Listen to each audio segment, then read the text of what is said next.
హైదరాబాద్ పోలీసులు మరోసారి గ్రేట్ అనిపించుకున్నారు. సాటి మనిషికి ప్రాణం నిలిపే అవకాశం వస్తే ముందుంటామని నిరూపించారు. 2 గ్రీన్ ఛానళ్లను ఏర్పాటు చేసి మనిషి లైవ్ ఆర్గన్స్ ను అతివేగంగా తరలించేందుకు పక్కాగా ఏర్పాట్లు చేసి సక్సెస్ అయ్యారు. స్వల్ప సమయంలోనే గుండె ఊపిరితిత్తులు తరలించేలా చేశారు.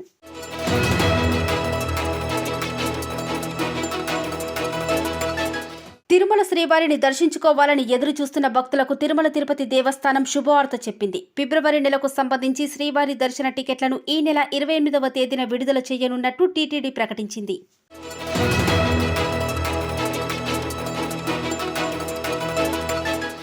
దేశ రాజధాని ఢిల్లీలోని నేషనల్ వార్ మెమోరియల్ వద్ద అమరవీరులకు నివాళులర్పించేందుకు వచ్చిన ప్రధాని నరేంద్ర మోదీ సరికొత్త సాంప్రదాయ డ్రెస్లో కనిపించి హైలైట్గా నిలిచారు. ప్రత్యేకమైన టోపీ ధరించి మెడలో మణిపూర్ స్టోల్తో దర్శనమిచ్చారు.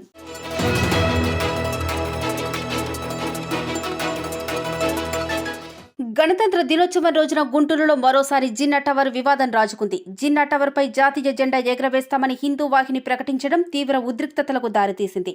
అన్నట్టుగానే జిన్నా టవర్పై జాతీయ జెండా ఎగరవేసేందుకు ప్రయత్నించిన హిందూ వాహిని కార్యకర్తలను పోలీసులు అడ్డుకున్నారు.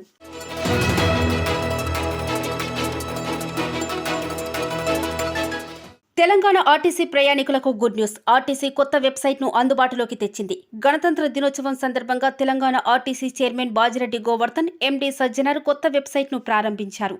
దీంతో టీఎస్ఆర్టీసీ అధికారిక వెబ్ పోర్టల్ ఇక నుంచి వెబ్సైట్గా మారనుంది.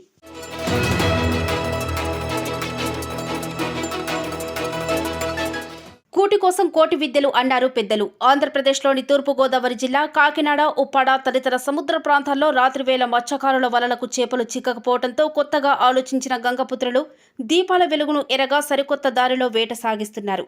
చెమురు వెలికితీసే రిగ్గుల వద్ద పెద్ద పెద్ద మంటలు వేయడంతో ఆకర్షణకు లోనైన చేపలు అక్కడకు గుంపులు గుంపులుగా చేరుకుంటున్నాయి.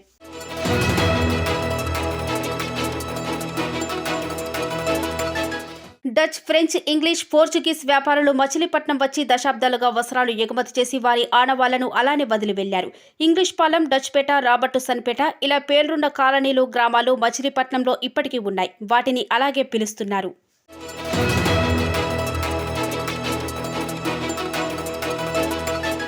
రిజర్వ్ బ్యాంక్ ఆఫ్ ఇండియా సహకార బ్యాంకులపై భారీ చర్యలకు దిగింది. రెగ్యులేటరీ సమ్మతిలో లోపాల కారణంగా 8 సహకార బ్యాంకులకు జరిమానా విధించింది. ఈ మేరకు సమాచారాన్ని central bank associate cooperative bank limited సూరత్లో డైరెక్టర్లు, సంస్థల రుణాలు, అడ్వాన్సులపై 4 లక్షల జరిమానా విధించింది.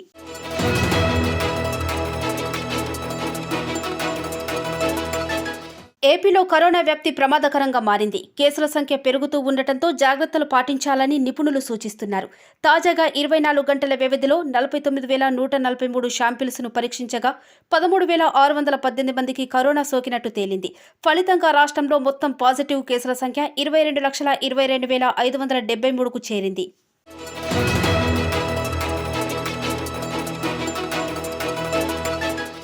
నాగర్ కర్నూలు జిల్లా అచ్చంపేట ఆసుపత్రి ఘటనలో 2 వైద్యులపై సస్పెన్షన్ వేటు పడింది. కోవిడ్ పాజిటివ్తో వచ్చిన మహిళకు కరోనా కారణంగా ప్రసవం చేయడానికి నిరాకరించిన డాక్టర్ల అమానవీయ చర్యతో మహిళ ఆసుపత్రి గేటు వద్దే ప్రసవించింది. ఈ ఘటనపై యంత్రాంగం సీరియస్ అయ్యింది. సూపరింటెండెంట్ కృష్ణ, డ్యూటీ డాక్టర్ హరిబాబును సస్పెండ్ చేస్తూ ఉత్తర్వులు జారీ చేసింది.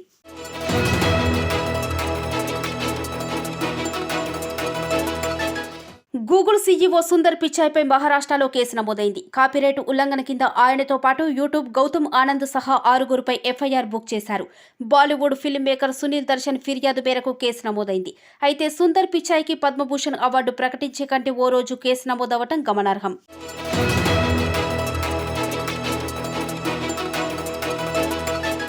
రాజస్థాన్లోని కరోలీ జిల్లాలో మహిళలు ధరించే చీరలపై వస్త్ర వ్యాపారులు ఐ లవ్ యూ అని ముద్రించి మార్కెట్లో విక్రయిస్తున్నారు. వీటికి వ్యతిరేకంగా అక్కడి మీనా వర్గీయులు రోడ్లపైకి వచ్చి నిరసనలు తెలుపుతూ వ్యాపారులు లాభాల కోసం స్థానిక సంస్కృతిని విస్మరించారని ఆరోపించారు.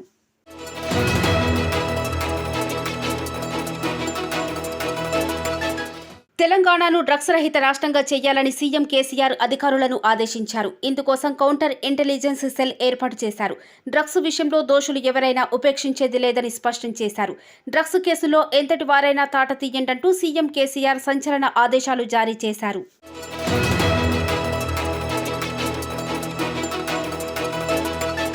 తెలంగాణలో సాంఘిక సంక్షేమ గురుకుల జూనియర్ కాలేజీలో ప్రవేశాల దరఖాస్తు గడువును పొడిగించారు. TSWRJC CUO కాలేజీలో ఈ నెల 30వ తేదీ వరకు ఆన్లైన్లో గడువు పొడిగించినట్టు అధికారులు తెలిపారు.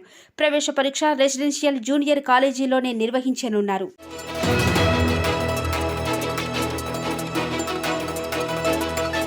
కారుకు పెళ్లి స్టిక్కర్ను అంటించి అందంగా అలంకరించి గంజాయి స్మగ్లింగ్కు పాల్పడుతున్న అక్రమార్కుల గుట్టు రట్టయింది. పోలీసులకు డౌట్ రాకుండా అమ్మాయిలను పెళ్లి కూతురుగా లేదంటే అబ్బాయిని పెళ్లి కొడుకుగా తయారు చేసి పెళ్లికి వెళ్తున్నట్టుగా నమ్మిస్తున్నారు. ఛత్తీస్గఢ్లోని గరియాబంద్ పోలీసులు ఈ రకం స్మగ్లింగ్ ముఠాను పట్టుకుని 2 అమ్మాయిలను అదుపులోకి తీసుకుని గంజాయి స్వాధీనం చేసుకున్నారు.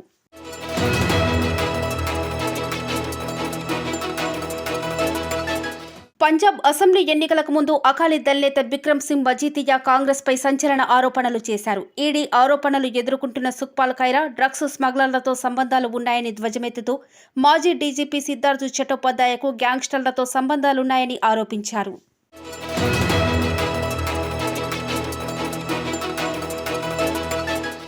విడాకుల తర్వాత ప్రముఖ నటి సమంతకు అదృష్టాలు కలిసి వస్తున్నాయి. ఆఫర్ల మీద ఆఫర్లు వస్తున్నాయి. కెరీర్పై ఫుల్ ఫోకస్ పెట్టిన సమంత జెట్ స్పీడ్తో దూసుకుపోతున్నారు.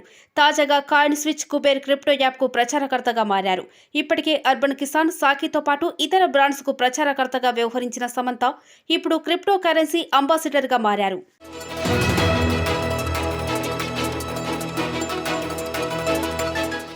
బీజేపీ ఎంపీ అరవింద్పై దాడికి నిరసనగా నిర్మల్ జిల్లా కలెక్టరేట్ ముందు బీజేపీ నాయకులు నిరసన వ్యక్తం చేశారు. ఈ సందర్భంగా నిర్మల్ జిల్లా బీజేపీ పార్టీ అధ్యక్షుడు సాదం అరవింద్ మాట్లాడుతూ టీఆర్ఎస్ ప్రభుత్వం కేసీఆర్ నియంత పరిపాలన చేస్తున్నాడని, పోలీసులను దగ్గర పెట్టుకుని దాడులు నిర్వహిస్తున్నాడని, టీఆర్ఎస్ గుండాలను రైతుల ముసుగులో ఉంచి దాడులు చేయిస్తున్నారని ఆరోపించారు.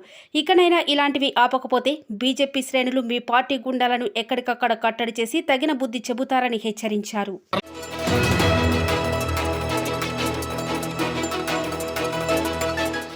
తెలంగాణ రాజధాని హైదరాబాద్కు చెందిన మానవ వనరుల టెక్నాలజీ సేవల్లో నిమగ్నమైన అంకుర సంస్థ డార్విన్ బాక్స్ యూనికార్న్ క్లబ్లో చేరింది.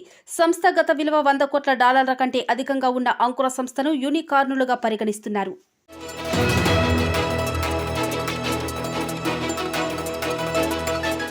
రష్యా ఉక్రెయిన్లో యుద్ధానికి సంబంధించిన ఎపిసోడ్ కీలక మలుపు తిరిగింది. 2 దేశాల మధ్య ఎప్పుడు ఏమైనా జరగొచ్చని ప్రధాన దేశాలు అనుమానం వ్యక్తం చేస్తున్నాయి. రష్యా ఉక్రెయిన్ బార్డర్లో ఉద్రిక్తతలు పెరుగుతున్న నేపథ్యంలో అమెరికా అత్యంత కీలక ప్రకటన చేసింది. ఏ క్షణంలోనైనా 8500 యుద్ధ దళాలను అక్కడికి పంపించేందుకు సిద్ధంగా ఉన్నామని స్పష్టం చేసింది.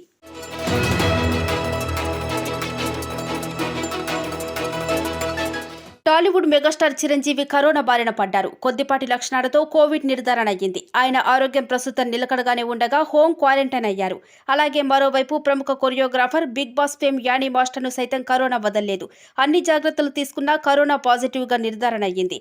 ఇంట్లోనే క్వారంటైన్ అయ్యారు. కాగా తమను కలిసిన వారు టెస్టులు చేయించుకోవాలని సూచించారు.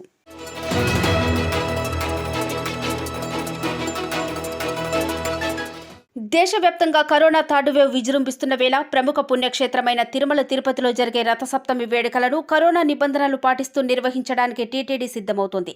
అయితే టీటీడీ చరిత్రలో తొలిసారిగా ఏకాంతంగా రథసప్తమి వేడుకలు నిర్వహించనున్నారు.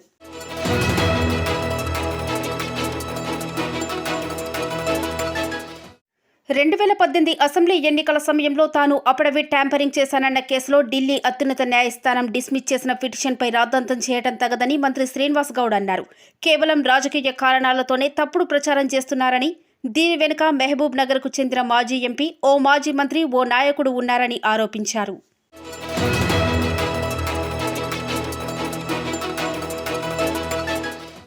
100% కరోనా వ్యాక్సినేషన్ను పూర్తి చేసి కరీంనగర్ జిల్లా రాష్ట్ర స్థాయిలో ప్రథమ స్థానంలో నిలిచింది. దక్షిణ భారతదేశంలో బెంగళూరు అర్బన్ మొదటి స్థానంలో నిలవగా కరీంనగర్ జిల్లా అంతటి ఘనత సాధించిన 2వ జిల్లాగా నిలిచింది. ఈ సందర్భంగా మంత్రి కమలాకర్ ప్రాథమిక ఆరోగ్య కేంద్రాలకు ప్రోత్సాహకంగా 1,00,000 చొప్పున సొంత నిధులు అందజేశారు.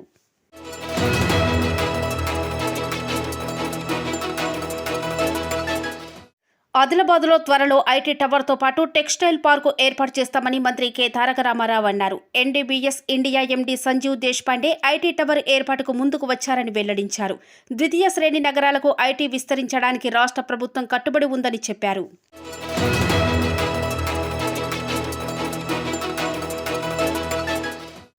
పద్మశ్రీ అవార్డు గ్రహీతల్లో కర్ణాటకకు చెందిన అమయ్ మహాలింగ నాయక్ అనే రైతు ప్రత్యేక ఆకర్షణగా నిలిచారు. బంట్వాల సమీపంలోని ఆడియనడక గ్రామానికి చెందిన ఈయన 70 ఏళ్ల వయసులో కూడా బోరుబావులను తవ్వకుండా గ్రావిటీ ద్వారా తన పంట పొలాలకు ఎవరి సాయం లేకుండా నీటిని పారించి తన బంజరు భూమిని సాగు భూమిగా మార్చాడు. దీనికోసం చేతి పనిముట్లతోనే 5 సొరంగాలను తవ్వాడు.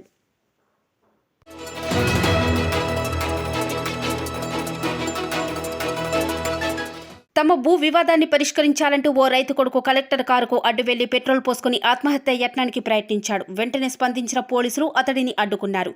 యాదాద్రి భువనగిరి జిల్లాలో ఈ సంఘటన జరిగింది.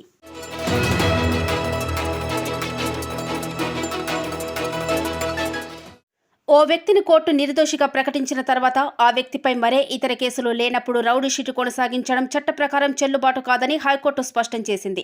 మర్రి గోపి అనే వ్యక్తిపై రౌడీ షీటు కొనసాగించడం రాజ్యాంగ విరుద్ధమంటూ వెంటనే అతనిపై రౌడీ షీట్ను మూసివేయాలని గుంటూరు జిల్లా మంగళగిరి పోలీసులను ఆదేశిస్తూ న్యాయమూర్తి జస్టిస్ చీకటి మానవేంద్రనాథ్ రాయ్ ఇటీవల తీర్పునిచ్చారు.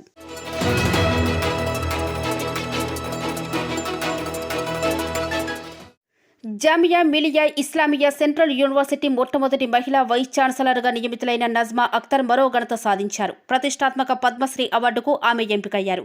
సాహిత్యం, విద్యారంగం విభాగంలో ఆమె రాష్ట్రపతి నుంచి ఈ అవార్డు స్వీకరిస్తారు.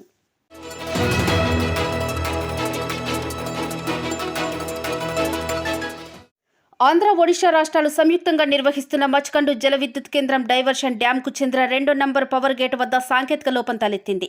పవర్ గేటుకు చెందిన బ్యాలెన్సింగ్ రోప్ అకస్మాత్తుగా తెగిపోయింది. దీంతో డ్యాం నుంచి భారీగా నీరు బయటకు వస్తోంది.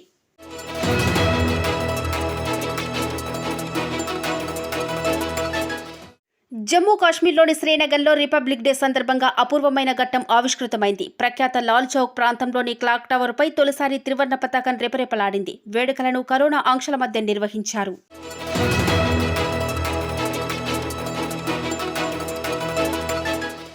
మహారాష్ట్ర రాజధాని ముంబైలోని బాంద్రా ప్రాంతంలోని బెహ్రం నగర్లో 5 అంతస్తుల భవనం కుప్పకూలిపోయింది. ఘటనలో రెస్క్యూ టీం ఇప్పటివరకు 6గురిని కాపాడింది. సహాయక చర్యలు కొనసాగుతున్నాయి. ఘటనా స్థలానికి ఫైర్ ఇంజన్లను, అంబులెన్సులను కూడా తరలించారు. శిథిలాల కింద ఇంకా పలువురు చిక్కుకున్నట్టు సమాచారం.